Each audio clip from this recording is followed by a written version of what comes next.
আসসালামু আলাইকুম এভরিওয়ান, আমি শরীফা ইয়াসমিন শিমু স্বর্ণলতা কুকিং হাউসে সবাইকে স্বাগতম। আজ আপনাদের আমি মচমচে ডালের পেঁয়াজু তৈরি করে দেখাবো।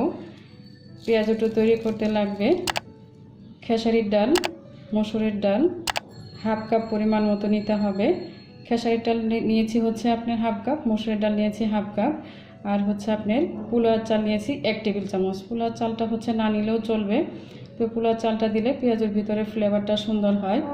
কেউ যদি দিতে না চান তাহলে সেটা স্কিপ করে দেবেন। তাহলে চলুন পুরো প্রসেসটি আমরা দেখে নেই।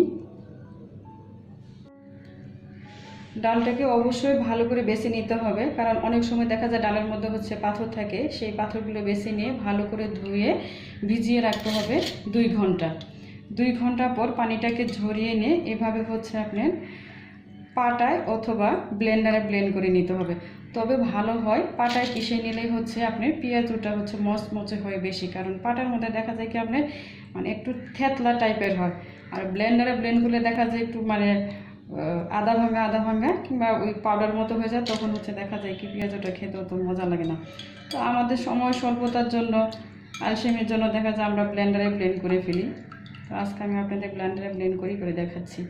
এভাবে ব্লেন্ডারে নিয়ে এখানে হচ্ছে 2 টেবিল চামচের মতো হচ্ছে পানি দিতে হবে। ফিরে এলাম, ডালগুলোকে ব্লেন্ড করে নিয়ে দেখুন এই যেরকম আধা ভাঙা হবে, একটু দানা দানা থাকবে, তবে পাটায় পিষলেই ভালো হয় বেশি। এখন একটি মিক্সিং বলে পেঁয়াজ স্লাইস করে নিচ্ছি হচ্ছে আপনার 1 কাপ, এরকম স্লাইস করে কাটা।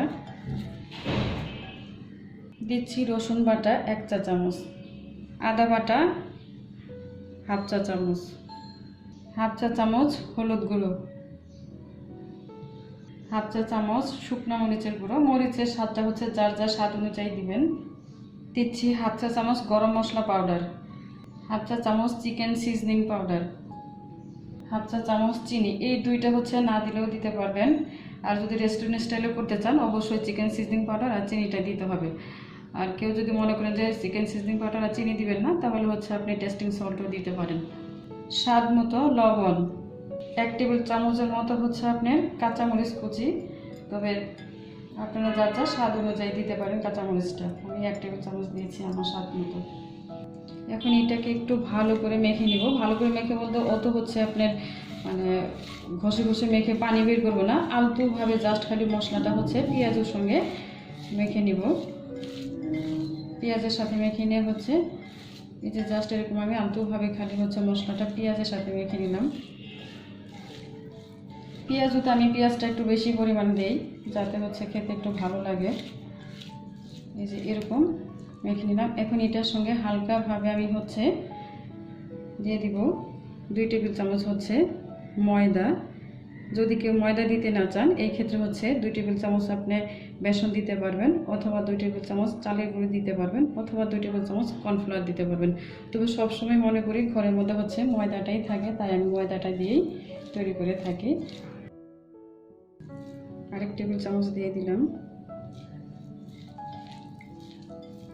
ময়দা দেওয়ার কারণ হচ্ছে এটা একটু মচমচা হবে। চালের গুঁড়িটা দিলে বেশি মচমচা হয়, তবে অনেকের ঘরে দেখা যায় অনেক সময় চালের গুঁড়িটা থাকে না। ময়দাটা অনেক সময় বাইন্ডিংয়ের কাজেও করে। এখন এখানে দিয়ে দিব আমি 2 টেবিল পরিমাণ হচ্ছে ধনিয়া পাতা কুচি। ধনিয়া পাতা কুচিটা হচ্ছে আলতুভাবে মাখাবো। এখন দিয়ে দিব হচ্ছে 1 কাপ হচ্ছে আপনার ডাল বাটা। আমি যতটুকু পেঁয়াজ নিয়েছি ঠিক ততটুকুই হচ্ছে আপনার ডালটা বেটে নিয়েছি। ডাল বাটা যে কাপে হচ্ছে পেঁয়াজ মেপে নিয়েছি সেই কাপে আমি ডাল বাটাটা নিচ্ছি। 1 কাপ পেঁয়াজ কুচি, 1 কাপ হচ্ছে আপনার ডাল বাটা দিয়ে দিলাম ডাল বাটা। এখন এটাকে আলতুভাবে মাখিয়ে ডুবো তেলে ভেজে উঠাবো। বেশি মাখামাখি করার দরকার নেই, আলতুভাবে জাস্ট খালি মিশে গেলেই হলো। হয়ে গেল আমার ডাল মাখানো। এখন আমি ডুবো তেলে বাদামি করে ভেজে উঠাবো।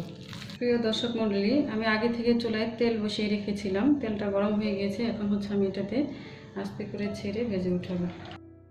অনেকে ছোটও খেতে চায়, আবার কেউ হচ্ছে একটু বড় বড় চায়।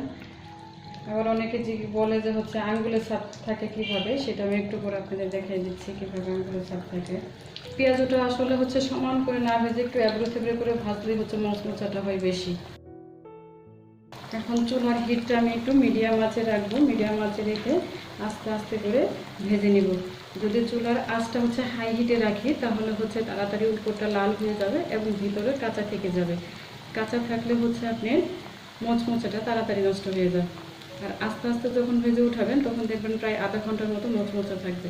বলি আপনাদের সুবিধার্থে আমি আঙ্গুলের ছাপটা কীভাবে হয় আবার দেখিয়ে দিচ্ছি। এভাবে একটু গোল করে নেবেন, নিয়ে এই যে এইভাবে বল কিংবা বাটিতে চেপে ধরবেন, চেপে ধরে এভাবে উঠিয়ে নিয়ে এভাবে ছেড়ে দিবেন, তাহলে দেখবেন সুন্দর একটা আঙ্গুলের ছাপ চলে আসবে। দেখুন উপরে ভেসে উঠেছে। এখন এই পর্যায়ে আমি কি করব, উল্টিয়ে দেবো আস্তে করে। হ্যাঁ, অত বেশি নাড়াচাড়া করা দরকার নাই। যখন এটা একটা পার্ট হয়ে যাবে তখন নিজে নিজে হচ্ছে উপরে ভেসে উঠবে, তখন হচ্ছে এটাকে উল্টিয়ে দিতে হবে। পেঁয়াজটা অবশ্যই আস্তে আস্তে ভাজবেন, অত তাড়াহুড়া করতে যাবেন না। বেশি নাড়াচাড়া করারও দরকার নাই, বেশি নাড়াচাড়া করলে ভিতরে অয়েলটা ঢুকে যাবে। দেখেন প্রিয় দর্শক মণ্ডলী, হয়ে গেছে আমাদের হচ্ছে পেঁয়াজু। এরকম গোল্ডেন ব্রাউন কালার করে উঠাবেন। যদি এর চেয়ে বেশি হচ্ছে কড়া করে ভাজতে চান তাহলে নামানোর পরে আরও কড়া হয়ে যাবে। নামানোর পরে দেখা যায় 3-4 মিনিট পর্যন্ত এখানে হচ্ছে তেলের গরমে গরমে হচ্ছে এটাকে কি হয় রান্না হতে থাকে, তার মানে হচ্ছে কালারটা চেঞ্জ হবে, নামানোর পরে আরও কড়া হয়ে যাবে। প্রিয় দর্শক মণ্ডলী, হয়ে গেল আমাদের ডালের মচমচে পেঁয়াজু। পেঁয়াজুটা হচ্ছে উপরে একটু বিট লবণ ছিটিয়ে কাঁচামরিচ পেঁয়াজ দিয়ে পরিবেশন করবেন। আমি যে ডালগুলো বেটেছিলাম অর্ধেকটা দিয়ে হচ্ছে পেঁয়াজু তৈরি করেছি, আর অর্ধেকটা হচ্ছে আমি রেখে দিব নর্মাল ফ্রিজে, হচ্ছে 3 দিন ভালো থাকবে। আর যদি ডিপ ফ্রিজে সংরক্ষণ করতে চান তাহলে হচ্ছে আপনার 1 মাস ভালো থাকবে। এভাবেই এয়ারটাইট কন্টেনারে রেখে দিবেন। প্রিয় দর্শক মণ্ডলী, আজ তাহলে এ পর্যন্তই। সবাই ভালো থাকবেন, সুস্থ থাকবেন। আল্লাহ হাফেজ।